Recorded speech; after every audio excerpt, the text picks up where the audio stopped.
اچھا اب وہ کیا ہوا کہ اسی طرح سے لوگوں کو اکٹھا کیا گیا. بادشاہ نے جب یہ پڑھا کہ بسم اللہ ربی ھذا الغلام، تو پھر تیر جب چلایا تو بچہ مر گیا. اب جتنے لوگ بھی وہاں پہ دیکھ رہے تھے وہ سارے کے سارے اسلام لے آئے.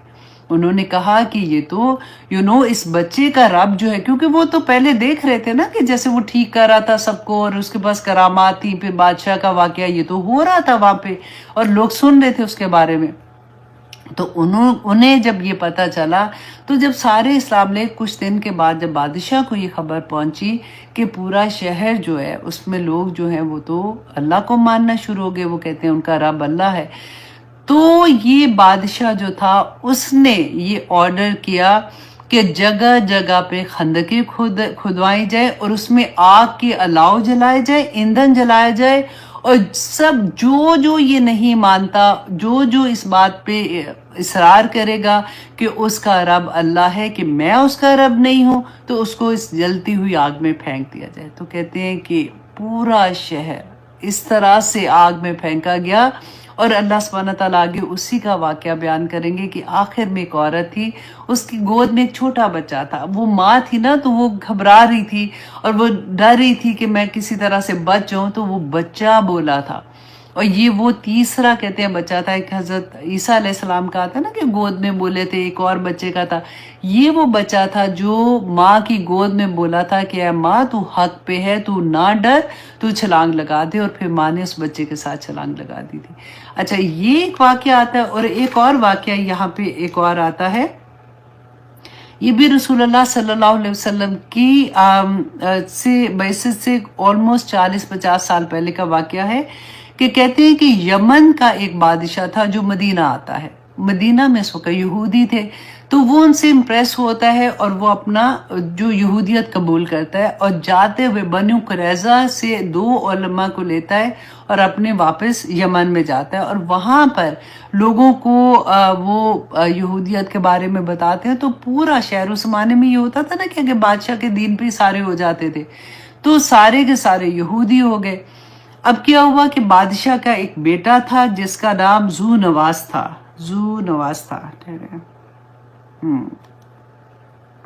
نواس سین کے ساتھ ہے، ذو نواس تھا، اور یہ بہت شدت پسند تھا. ہوا کیا کہ بادشاہ جب فوت ہو گیا، مر گیا، تو اس کے بعد یہ ذو نواس جو تھا، اس نے نجران کے شہر پر حملہ کیا، کیونکہ نجران میں اس وقت عیسائی رہا کرتے تھے. اس نے وہاں پہ جا کے لوگوں کو زبردستی یہودیت کا قبول کرنے کے لیے کہا. لوگوں نے انکار کیا، تو اس نے وہاں پہ خندقیں کھودی اور پھر اسی طرح سے آگ جلائی اور لوگوں کو اس آگ میں پھینکا جنہوں نے یہودیت قبول نہیں کی تھی. تو یہ واقعہ 2 آتے ہیں، لیکن آج میں آنیسٹلی کہتی ہوں کہ آج جب اگر ہم دیکھتے ہیں تو کس طرح کے واقعات ہمارے سامنے آتے ہیں. آج کی دنیا میں بھی وہی کچھ ہوتا ہے. اللہ اکبر. اللہ سبحانہ تعالیٰ آگے بتا رہے ہیں النار ذات الوقود، اور وہ جو آگ تھی نا، وہ ایندھن والی آگ، اذ ہم علیہا قعود، کہ جب وہ اس کے اوپر بیٹھے ہوئے تھے. کہ وہ لوگ جو تھے جو ان کو جلا رہے تھے، وہ مومنین کا تماشا دیکھ رہے تھے جب ان کو آگ میں پھینک رہے تھے. اور اللہ سبحانہ تعالیٰ فرماتے ہیں وَهُمْ عَلَى مَا يَفْعَلُونَ بِالْمُؤْمِنِينَ شَهُودٌ، اور جو وہ مومنوں کے ساتھ کر رہے تھے نا، اس پہ وہ خود گواہ تھے. اب یہاں پہ دیکھیے کہ ان کی گواہی کے قیامت کے دن ان کو اور کوئی گواہی کی ضرورت نہیں ہوگی. ان کے اپنا عمل جو ہے نا، یہ وہ ان کے لیے دوزخ میں جانے کے لیے کافی ہوگا کہ وہ خود گواہی دے گا کہ انہوں نے مومنین کے ساتھ وہاں پہ کیا کیا تھا. اور آگے اللہ سبحانہ تعالیٰ فرماتے ہیں وَمَا نَقَمُوا، اور نہیں انہوں نے انتقام لیا منہم ان کے ساتھ، الا مگر اس وجہ سے ان یؤمنوا باللہ العزیز الحمید، کہ وہ اللہ سبحانہ تعالیٰ پر جو کہ عزیز زبردست ہے اور خود اپنی ذات میں تعریف کیا ہوا ہے، کہ وہ اس پر ایمان لائے. اس وجہ سے انہوں نے ان کے ساتھ یہ ظلم کیا تھا. اللہ اکبر، اللہ اکبر. اب آگے دیکھیے اللہ سبحانہ تعالیٰ کہتے ہیں الذین لہ ملک السماوات والارض، کہ اللہ کون ہے جس پر وہ ایمان لائے ہیں، وہ تو آسمان و زمین کا مالک ہے. ہم پڑھتے ہیں نا صبح جو ہم جب تہجد کی دعا ہوتی ہے، جب ہماری آنکھ کھلتی ہے تو تب بھی تو ہم پڑھتے ہیں نا انت الحق و وعدک الحق و لقاؤک الحق. اللہ اکبر. اللہ سبحانہ تعالیٰ ہمیں توفیق عطا کرے کہ ہم دین کی اصل کو سمجھ سکے، کیونکہ اللہ سبحانہ تعالیٰ دیکھیں بار بار ہمیں اپنی پہچان بتاتے ہیں کہ اللہ کون ہے. جب اللہ نہ کرے، میں کہتی ہوں کہ یہ جب جن کے اوپر آزمائش پڑتی ہے نا، ڈیفینیٹلی ان کے تو درجات بہت بلند ہے، لیکن رسول اللہ صلی اللہ علیہ وسلم نے ہمیں یہ دعا بھی سکھائی تھی کہ اللہ سے مانگو کہ یا اللہ اگر آپ کبھی یہ ارادہ کرے کسی قوم کو امتحان میں ڈالنے کا، فتنے میں ڈالنے کا، تو اس سے پہلے ہی مجھے موت آ جائے. اللہ اکبر. بہت پیاری دعا ہے وہ دعا ہے وَإِذَا أَرَدْتَ فِتْنَةً فِي قَوْمٍ وَتَوَفَّنِي غیر مفتون. ہاں یہ والی دعا ہے کہ اللہ سبحانہ تعالیٰ بغیر آزمائش کے مجھے موت دے دینا، کیونکہ یہ بہت مشکل وقت ہوتا ہے. بعد میں تو ڈیفینیٹلی اس کا بہت بہت بہت اجر ہے، لیکن اللہ سبحانہ تعالیٰ ہمیں معاف کرے. اور کبھی بھی اس دنیا میں دیکھیں آج کل فتنے ہیں نا، ہم دیکھتے ہیں کہ مسلمانوں کے ساتھ کہاں پہ کیا کیا کچھ نہیں ہو رہا. تو اللہ سبحانہ تعالیٰ ہمیں سب کو معاف کرے. آمین ثم آمین. اللہ سبحانہ تعالیٰ فرماتے ہیں الذی لہ ملک السماوات والارض، کہ اللہ تو وہ ہے جو مالک ہے، جس کے پاس بادشاہت ہے آسمانوں و زمینوں کی. واللہ علی کل شیء شہید، کہ اللہ سبحانہ تعالیٰ، ہم پڑھتے ہیں کل شیء قدیر پڑھتے ہیں نا، یہاں پہ دیکھیں شہید، کہ اللہ ہر چیز پر خود گواہ ہے. اللہ خود شہید ہے. قیامت کے دن باقی گواہیاں تو سائڈ پہ آپ کر دیں، اللہ سبحانہ تعالیٰ تو خود گواہ ہے کہ ہماری ایک ایک حرکت پر جو ہم اس دنیا میں کرتے ہیں.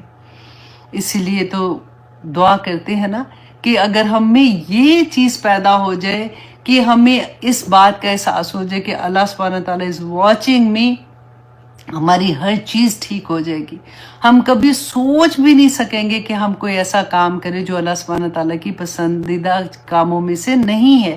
اب دیکھیے اللہ سبحانہ تعالیٰ فرماتے ہیں ان الذین فتنوا، وہ لوگ جو آزمائش میں ڈالے گئے، فتن المومنین، وہ لوگ جنہوں نے مومنوں کے آزمائش میں ڈالا، والمؤمنات، اور مومن عورتوں کو، ثم لم یتوبوا، پھر اس کے بعد انہوں نے توبہ نہیں کی، فلہم عذاب جہنم، ان کے لیے عذاب ہے جہنم کا، ولہم عذاب الحریق، اور ان کے لیے جلنے کا عذاب ہے.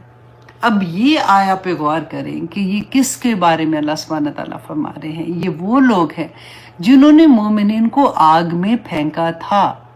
اللہ سبحانہ تعالیٰ کی محبت، اللہ سبحانہ تعالیٰ کا رحم یہاں پہ نظر آتا ہے کہ اللہ ان کے لیے بھی اللہ سبحانہ تعالیٰ فرما رہے ہیں کہ اگر انہوں نے توبہ نہیں کی، مطلب ان کے لیے توبہ کا دروازہ کھلا ہوا ہے.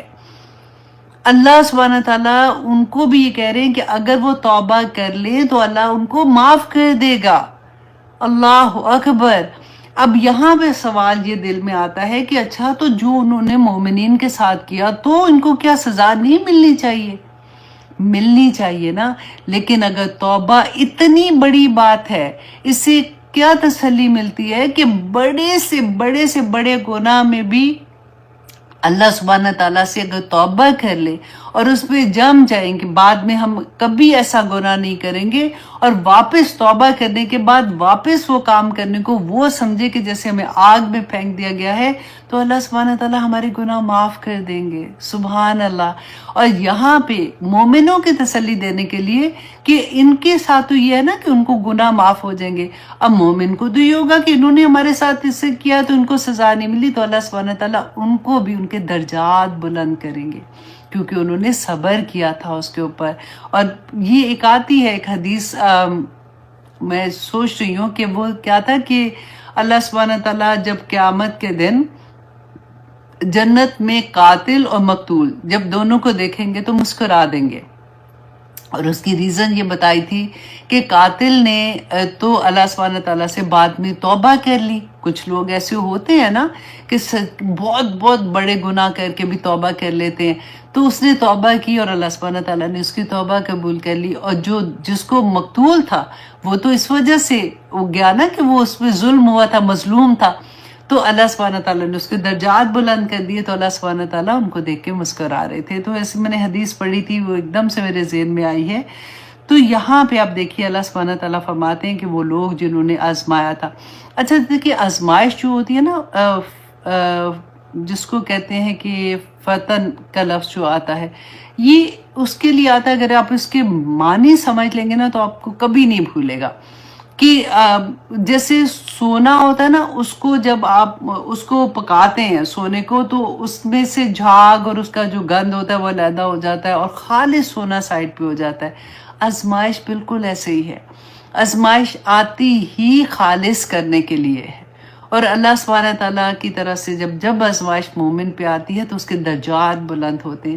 کیونکہ اللہ سبحانہ تعالیٰ نے دیکھے سورۃ العنکبوت میں فرمایا تھا، یہ بڑی پیاری آیت تھی، میں آپ کو یہ بھی بتا دیتی ہوں کہ اللہ سبحانہ تعالیٰ نے سورۃ عنکبوت میں فرمایا کہ اے نبی، آیت نمبر 2 ہے. ویسے یہ آپ پڑھ کے دیکھنا، میں نے اس کی 10 آیات پڑھ رہی تھی، بہت پیاری. اس میں آپ کو تفسیر کی ضرورت نہیں پڑے گی، آپ کو انڈرسٹینڈنگ اور بھی ہو جائے گی. کیونکہ آج کا لیکچر کے بعد آپ دیکھیں کہ اللہ سبحانہ تعالیٰ فرماتے ہیں، اے نبی صلی اللہ علیہ وسلم، کیا لوگوں نے یہ گمان کر رکھا ہے کہ ان کے صرف اس وعدے پر کہ ہم ایمان لے آئے ہیں، میں اور آپ نا، ہم ایمان لے آئے ہیں، ہم انہیں بغیر آزمائی ہی چھوڑ دیں گے. اللہ اکبر، یہ بہت ڈر والی آیا ہے کہ اے نبی، کیا ان لوگوں نے یہ گمان کر لیا ہے کہ وہ صرف اس دعوے پر کہ وہ ایمان لائے ہیں ہم انہیں بغیر آزمائے چھوڑ دیں گے؟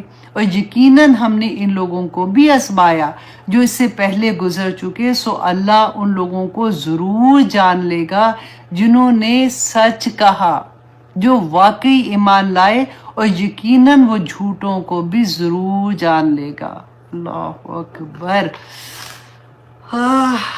دیکھیں سورۃ ملک ہم پڑھتے ہیں نا، اس میں بھی تو یہی ہے کہ اللہ سبحانہ تعالیٰ فرماتے ہیں کہ زندگی اور موت کو اللہ سبحانہ تعالیٰ نے اسی لیے پیدا کیا، ہمیں زندگی اسی لیے دی کہ تاکہ وہ آزمائے کہ تم میں سے اچھے عمل کون کرتا ہے.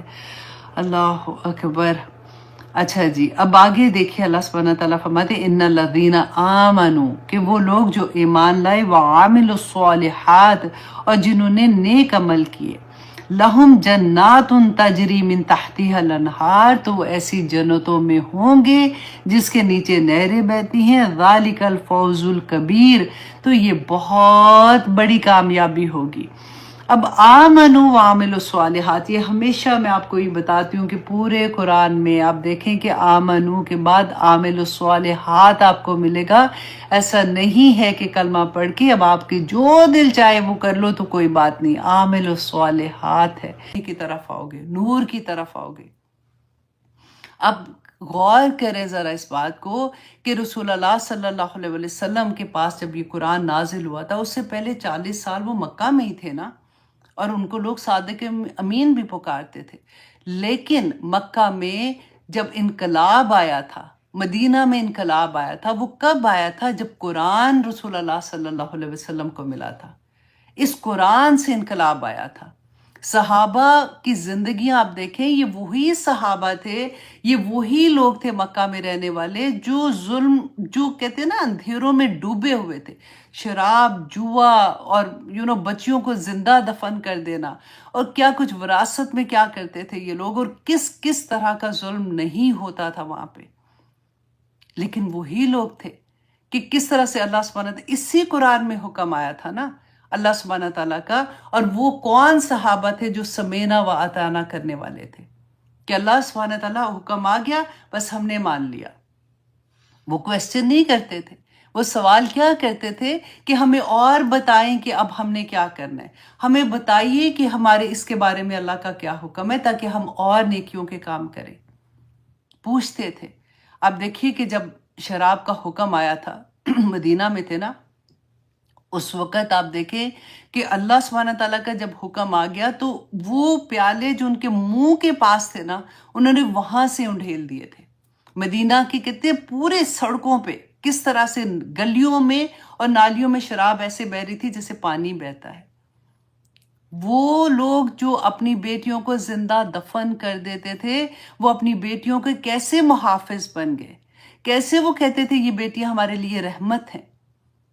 رسول اللہ صلی اللہ علیہ وسلم کے پاس ایک صحابی بیٹھے تھے، وہ اپنا واقعہ بیان کر رہے تھے اور رسول اللہ صلی اللہ علیہ وسلم رو رہے تھے اتنا کہ ان کی پوری داڑھی مبارک جو ہے وہ آنسوؤں سے بھیگ گئی تھی. اور وہ بتا رہے تھے کہ یا رسول اللہ میری بیٹی تھی، بہت پیاری تھی، جب میں اس کو بلاتا تھا وہ بھاگ کے آتی تھی. ایک دن میں نے اس کی ماں کو کہا اس سے تیار کر دو، اس نے سوچا کہ میں اس کو سیر کرانے کے لیے یا کسی کو ملانے کے لیے لے کے جا رہا ہوں. میں اس کو لے گیا اور میں نے اس کو ایک بڑی سی جگہ تھی، خالی جگہ تھی، وہاں لے جا کر میں نے مٹی کا وہ گڑھا کھودا اور میں نے وہ اپنی بیٹی کو اس میں ڈال دیا. اور میری بیٹی جب اس کو اس میں ڈالا تو اس کے اوپر جب میں مٹی ڈال رہا تھا تو وہ مجھے پکار رہی تھی، بابا بابا بابا کہہ رہی تھی، اور میں اس پہ مٹی ڈالتا جا رہا تھا. اور جب تک اس کی آواز بند نہیں ہوئی تو اس وقت تک میں یہی کرتا رہا مجھے اللہ کیسے معاف کرے گا. اور رسول اللہ صلی اللہ علیہ وسلم رو رہے تھے یہ بات سنتے سنتے. اور کس طرح سے دیکھیں وہی لوگ تھے، اس قرآن نے ان کی زندگی بدلی تھی نا. آج ام المومنین ام سلمہ کے بارے میں آپ نے پڑھا تھا تو کیا ہوا تھا آخر ان کی زندگیوں میں؟ اچھے بھلے گھر تھے، اچھے بھلے فیملیز تھیں، عزت مل ہی رہی تھی نا ان کو، کھانا پینا بھی اچھا تھا، سب کچھ چھوڑ چھاڑ کے کس طرح سے اللہ سبحانہ تعالیٰ کے لیے سمینا و اطاعنا کرنے والے لوگ بن گئے تھے. اللہ سبحانہ تعالیٰ ان کی زندگیوں میں آپ دیکھیں ہمیں کیوں مشکل لگتا ہے، ہم کیوں بار بار یہ کہتے ہیں کہ ہاں میرا دل چاہتا ہے کہ میں بھی ایسی بن جاؤں، آپ ہمارے لیے دعا کریں. ہم ایک دوسرے کو یہی کہتے رہتے ہیں کہ میرا دل چاہتا ہے لیکن میں نہیں کر سکتی. کیوں نہیں کر سکتے؟ کیونکہ ہمیں دنیا کی محبت اپنی طرف کھینچتی ہے. ہمارے پاس ابھی تک ہمیں آخرت کا وہ ڈر ہی نہیں ہے. واللہ اگر ہمیں آخرت کا ڈر ہو نا، اگر ہمیں یہ احساس ہو، ڈر کو تو آپ سائڈ پہ کریں، اگر ہمیں یہ احساس بھی ہو جائے نا کہ آخرت میں ہم نے اپنے رب کے سامنے کھڑے ہونا ہے تو ہم کبھی ایسے نہ کریں. ہمیں اپنے اس بات کا احساس ہو جائے کہ ہم نے اپنے لمحوں کا حساب دینا ہے. یہاں پہ کرامن کاتمین لکھ رہے ہیں، اللہ سبحانہ تعالیٰ is watching us all the time. تو ہم کیسے نافرمانیاں کر سکتے ہیں؟ ہمیں شوق ہوتا ہے، آپ دیکھیں کہ زیادہ تر لوگوں کو نیکی کرنے کا شوق ہوتا ہے اور وہ کر بھی لیتے ہیں، لیکن پرابلم کہاں آتی ہے کہ جب اپنی برائیوں کو نکالنا ہوتا ہے وہاں پہ آ کے مشکل ہو جاتی ہے. میں ہمیشہ یہ کہتی ہوں کہ جب مائیں بنتے ہیں نا ہم اسپیشلی، وہ اتنا مشکل مقام آ جاتا ہے کیونکہ ہمیں تو یہی پتا تھا نا کہ شادی ہوگی تو پھر کپڑے ملیں گے تو پھر اس کے بعد سیر کرنے جائیں گے تو میری ایسی زندگی ہوگی. وہ تو کیونکہ سارا وہ ڈراموں میں یہی دکھایا ہوا تھا اور فلموں میں یہی دیکھا ہوا تھا. اس سے پہلے تو اتنی عقل ہی کوئی نہیں تھی. اب پتہ ہی نہیں تھا کہ اتنا بھاری بوجھ اس ایک بچی پہ اور اس بچے پہ آنا ہے جو شادی شدہ زندگی میں پہلا قدم رکھ رہے ہیں. خطبہ نکاح کو سن کے دیکھیں اللہ سبحانہ تعالیٰ نے کس طرح سے ایک دفعہ میں رسول اللہ نے پورے قرآن میں سے جتنی آیات نکالی تھی کیا کہتا ہے، اتقوا اللہ اتقوا اللہ اتقوا اللہ. اللہ سے ڈرنا، جس کو گواہ بنا کے تم اس رشتے میں آئے ہو کیونکہ تم نے اگلی نسل کو تیار کرنا ہے، اگلی نسل کو تم نے اللہ سے ملانا ہے. اب وہ کون ہمیں بتائے گا؟ دیکھیں رسول اللہ صلی اللہ علیہ وسلم تو اب نہیں ہے نا ہمارے درمیان میں، تو اب ہمارے پاس وہی قرآن ہے جو صحابہ کے پاس تھا، وہی قرآن ہے جس کو وہ پڑھ کے ان کی زندگیاں بدلی تھی. کچھ بدلا نہیں ہے اور قرآن بینہ ہے. اللہ سبحانہ تعالیٰ نے بار بار یہ بیان کیا کہ قرآن بینہ ہے اور آسان ہے کوئی سیکھنے والا، لیکن ہمیں کیوں سمجھ نہیں آتی ہے. الحمدللہ ثم الحمدللہ جو لوگ کوشش کر رہے ہیں اللہ سبحانہ تعالیٰ اس کو قبول بھی کرتے ہیں، کیونکہ اللہ سبحانہ تعالیٰ نے تو ہمیں بار بار بتا دیا نا کہ جو کوشش کرتا ہے، جو مانگتا ہے، اللہ سبحانہ تعالیٰ اس کو عطا کرتے ہیں. اور قرآن کا یہی کام ہے کہ اللہ سبحانہ تعالیٰ نے جو بتایا کہ وہ اس کو ظلمات سے نکال کے، اندھیروں سے نکال کے روشنی کی طرف لے کے آتا ہے. آج آپ دیکھیے ہر طرف ڈپریشن ہے، بچوں سے لے کے بڑوں سے لے کے بوڑھوں کو دیکھیں، ہر کسی کو آپ دیکھیں وہ ڈپریشن میں پڑا ہوا ہے. کیوں؟ اللہ سبحانہ تعالیٰ، یہ جب میں سنتی تھی نا کہ مومن کو ڈپریشن نہیں ہو سکتا تو مجھے حیرت ہوتی تھی. میں کہتی تھی یہ کیا مطلب ہوا؟ باقاعدہ جیسے میرے ہسبینڈ سے میری بات ہوتی تھی تو ڈسکشن میں باقاعدہ بحث ہو جاتی تھی کہ یہ کیا ہے، لیکن جب میں ان کو بتاتی تھی کہ دیکھو آپ اس کی روٹ، آپ اس کے انڈر جا کے دیکھو کہ یہ کیوں ہم لوگ کہہ رہے ہیں، یہ کیوں بات ہوتی ہے کہ ڈپریشن نہیں ہو سکتا، کیونکہ اللہ پہ توکل نہیں ہوتا پوری طرح سے۔ ہمیں غم کس چیز کے آ جاتے ہیں؟ کیونکہ جو تھاٹ پروسیس ہوتا ہے نا، وہ ہمارا، وہ کہتے ہیں نا، کرپٹ ہو جاتا ہے، وہاں پہ پرابلم ہو جاتی ہے جب ہمارے پاس نیگیٹو سوچیں آتی ہیں۔ آج کی انشاءاللہ آیت میں آپ دیکھیں گے کہ اللہ سبحانہ تعالیٰ کیسے بیان کرتے ہیں بنی اسرائیل کو، کہ کس طرح سے ان کی سوچوں کو پازیٹیو کرتے ہیں۔ دیکھیے اصل معاملہ یہ ہوتا ہے، جن کی سوچ پازیٹیو ہوتی ہے نا، اس کو ڈپریشن نہیں ہو سکتا۔ اب جن کو ہے نا، وہ اب اٹس اے لانگ ڈسکشن اس پوائنٹ پہ لانے کے لیے کہ کیا ایکچولی اس کا کیا مطلب ہے، اور اللہ سبحانہ تعالیٰ نے قرآن میں اس کا کیا۔ اب یہ نہیں ہے کہ یہ قرآن میں اس کا علاج ہے، اب یہ آیت پڑھ لو گے تو ڈپریشن دور ہو جائے گا۔ واللہ آپ ساری دن ساری رات پڑھ کے دیکھ لیں، پھر بھی اللہ نے اجر تو دینا ہے، وہ تو ایک ایک لفظ پہ ہے، لیکن جو اس کا مقصد کیا ہے کہ یہ قرآن آپ کے لیے شفا اس میں کیسے بنے گا؟ قرآن آپ کو سوچنا بھی سکھاتا ہے۔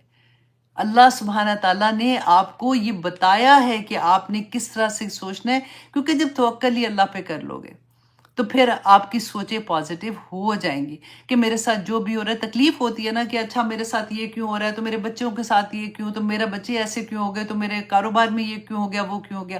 پھر جب اللہ پہ توکل ہوتا ہے نا تو پھر ساری چیزیں پازیٹیو ہونا شروع ہو جاتی ہیں۔ انشاءاللہ ایک دن میں کوشش کروں گی، کیونکہ یہ اتنا لمبا ٹاپک ہے کہ میں صرف اس کے بارے میں بات کروں اور میں اس کو اچھے سے ہم لوگ ڈسکس کر سکیں، تاکہ ہم سمجھیں کہ اس قرآن کو اللہ سبحانہ تعالیٰ نے شفا کیوں کہا ہے۔ اس لیے کہا ہے کہ یہ پڑھ کے بس چلتے پھرتے یہ پڑھ لو تو انشاءاللہ اسے نکل جاؤ گے، نہیں ہوتا۔ آپ دیکھیے جب آپ کے سامنے کھانا پڑا ہوا ہے، آپ کتنا بھی کہیں گے نا کھانا منہ میں آ جاؤ، کھانا منہ میں آ جاؤ، کھانا منہ میں آ جاؤ، نہیں آئے گا، ہے نا، نہیں آئے گا۔ یہ ہمیں عقل ہے۔ تو پھر ایسے کیسے ہو سکتا ہے کہ جب ہم خود عمل نہ کریں، خود کوشش نہ کریں، وہ کوشش جو میرے رب نے ہمیں بتائی ہے، وہ کوشش جو ہمیں رسول اللہ صلی اللہ علیہ وسلم نے بتائی ہے، ہمیں اگر وہ کوشش نہیں کریں گے تو کچھ نہیں ہوگا۔ آپ ڈاکٹر سے بات کر کے دیکھ لیں، جو اگر ڈپریشن بھی ہوتا ہے نا تو ڈاکٹرز آگے سے کیا کہیں گے آپ کو کہ جی یہ دوائی ہے آپ نے کھانی ہے۔ اب دوائی نے اپنا کام کر لیا، اب آپ نے نکلنا خود ہی سے ہے، آپ نے اپنی کوشش کرنی ہے اس ظلمات سے، اس اندھیروں سے نکلنے کے لیے۔ You have to work hard, you have to جیسے گھروں میں بیٹھ جاتے ہیں، کمروں میں بیٹھ جاتے ہیں، اب کسی سے بات کرنے کو دل نہیں چاہتا، تو یہ ایک لمبی ڈسکشن ہے۔ انشاءاللہ مجھے امید ہے کہ تھوڑی سی چیز سے بھی آپ کو کافی چیز سمجھ آ گئی ہوگی۔ اللہ سبحانہ تعالیٰ جی ہم سب کے لیے آسانیاں کرے، اور ہماری زندگی میں جو بھی ظلمات ہیں، اندھیرے جس چیز کے بھی، پریشانیوں کے ہیں، بیماریوں کے ہیں، کسی بھی لیول کے ہماری زندگیوں میں جو پریشانیاں ہیں اور ظلمات ہیں، اندھیرے، اللہ سبحانہ تعالیٰ ان کو نور میں بدل دے۔ اور اس کا ایک ہی طریقہ ہے کہ اللہ سبحانہ تعالیٰ نے بتا دیا کہ وہ کون بدلے گا، یہ قرآن بدلے گا، اس پہ عمل کرو گے تو بدلے گا۔ اس سے پہلے ہم نے سورۃ رات میں کیا پڑھا تھا کہ اللہ سبحانہ تعالیٰ نے فرمایا کہ جو دل کا سکون ہے وہ کدھر ہے؟ وہ اسی میں ہے، اس قرآن میں ہے، ذکر میں ہے، یاد میں ہے۔ تو آج آپ نے سیکنڈ چیز دیکھ لی کہ اللہ سبحانہ تعالیٰ نے فرمایا کہ اندھیروں سے نکالنے کے لیے بھی صرف یہ قرآن ہی کام کرے گا۔ الا یعلم من خلق، کیا وہی نہیں جانتا جس نے پیدا کیا تھا؟ اللہ سبحانہ تعالیٰ دلوں کے حال جانتے ہیں۔ وہ اس نے ایک ایک بندہ، وہ مشینری جس نے بنائی ہے، اس نے اس کو استعمال کرنے کا بھی طریقہ بتا دیا کہ اس میں جب تم پریشانی لگے گی نا، جب تمہیں تکلیف ہوگی، جب تمہیں لگے گا کہ تم غموں کے اندھیروں میں گھس گئے ہو، تو تمہیں اس سے نجات کون دے گا؟ یہ قرآن دے گا۔ اس کو دیکھو کہ اللہ سبحانہ تعالیٰ نے اس میں سب کی چابیاں رکھتی ہیں کہ کس طرح سے بس تمہیں کھولنا ہے اس کو۔ جب تم کھولو گے تو تمہیں یہ سارا کچھ اللہ سبحانہ تعالیٰ عطا کر دیں گے۔ لیکن اللہ سبحانہ تعالیٰ نے رسول اللہ صلی اللہ علیہ وسلم کو بھی کیا کہا؟ بِإِذْنِ رَبِّهِمْ، کہ تم اللہ کے اذن سے، اللہ کی توفیق سے ہی تم یہ کر سکتے ہو۔ کہ اب یہاں پہ وہ بات آگے کی دعا بھی کرنی ہے کہ آپ نے اللہ سبحانہ تعالیٰ سے دعا کرنی ہے کہ یا پاک پروردگار اس قرآن کو ہمارے لیے آسان کر تاکہ مجھے اس کی سمجھ آ جائے. اللہم آرنی حقا حقا ورزقنا اتباعہ وارنا باطلا باطلا ورزقنا اجتنابہ. تو اللہ سبحانہ تعالیٰ انشاءاللہ زندگیوں میں ایسی ایسی چیزیں لے آتے ہیں کہ انسان کو لگتا ہے کہ او مائی گاڈ یہ تو میں چیز سوچ رہی تھی، تو ایسے لگتا ہے کہ بس کیچ کرنے کی بات ہوتی ہے. کیونکہ جب القاء ہوتا ہے نا کبھی، تو آپ پتہ ہے وہ ایک لمحے کی بات ہوتی ہے کہ ایک دم سے آپ کو یہ لگتا ہے کہ او مائی گاڈ، مطلب یہ مجھے ایک میسج ریسیو کرنے والی بات ہے، تو آپ کو ساری سمجھ آنی شروع ہو جاتی ہے.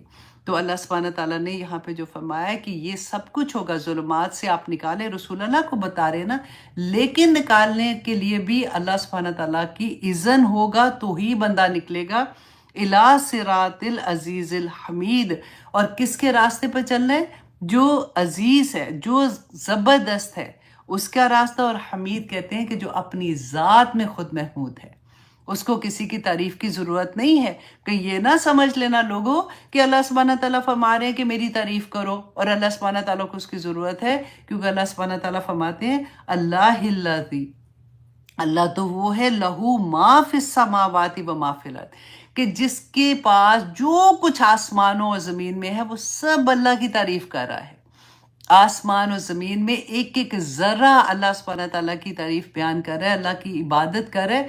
تم نہ بھی کرو گے اللہ سبحانہ تعالیٰ کو فرق نہیں پڑنا، کیونکہ اللہ سبحانہ تعالیٰ فرماتے ہیں نا کہ تم سارے کے سارے جتنے جنوں انسو سارے کے سارے تم اللہ کی عبادت کرنا شروع کر دو، اللہ کو تب بھی فرق نہیں پڑتا. اور سارے کے سارے اللہ کی نافرمانی کرنا شروع کر دو، اللہ کو تب بھی فرق نہیں پڑتا. اللہ سبحانہ تعالیٰ فرماتے ہیں کہ وہ اللہ ہے جو مالک ہے آسمانوں اور زمینوں کا.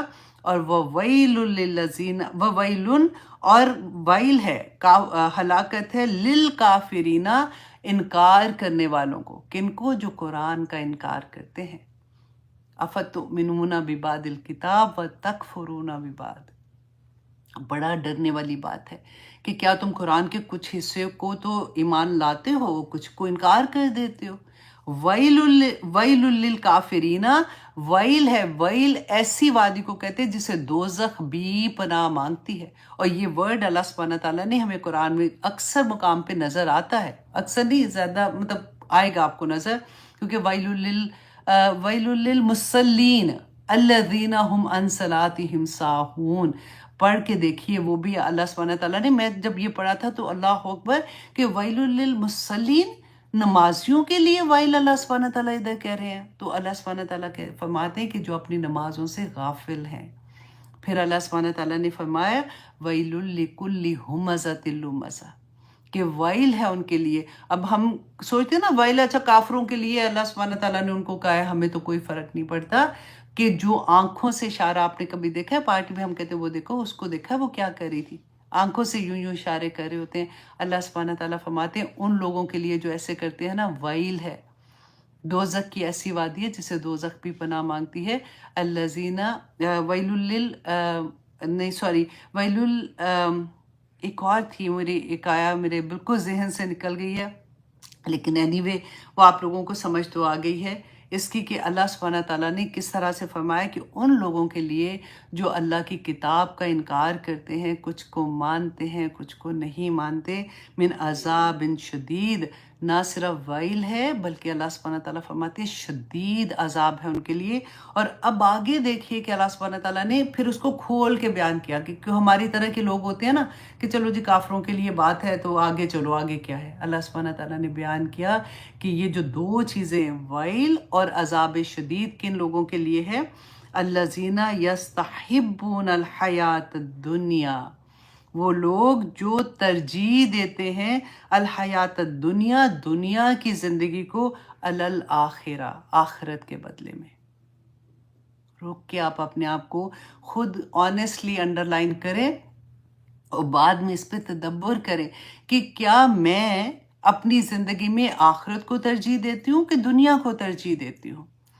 میری ترجیحات کیا ہیں؟ مجھے پورے دن میں کیا آخرت یاد آتی ہے؟ میری زندگی میں صبح سے شام تک میں نے یا یہ کرنا ہے یا یہ کرنا ہے.